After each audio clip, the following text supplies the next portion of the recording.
Hi అండి, ఈరోజు carrot rice ఎలా ప్రిపేర్ చేసుకోవాలో చూద్దాం. దీనికోసం నేను ఇక్కడ 3 క్యారెట్స్ తీసుకున్నాను. వాటిని బాగా వాష్ చేసి పైన తొక్కంతా పీల్ చేసి గ్రేట్ చేసి చిన్నగా తురుము పెట్టుకోండి. ఇలా తురుము పెట్టుకోండి. ఇప్పుడు రైస్ ప్రిపేర్ చేద్దాము.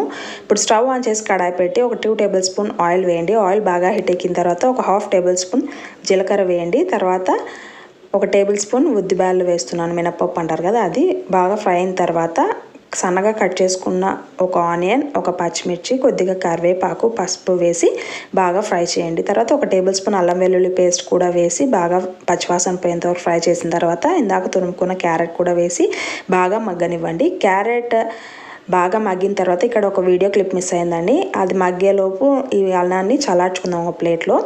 ఈ క్యారెట్ అంతా మిక్స్ అయిన తర్వాత ఆ రైస్ని వేసేసి కొద్దిగా జీలకర్ర పొడి, గరం మసాలా, రైస్కి సరిపడా సాల్ట్ వేసి బాగా కొద్దిగా కొత్తిమీర వేసి మిక్స్ చేస్తే మన రైస్ రెడీ అయిపోతుంది.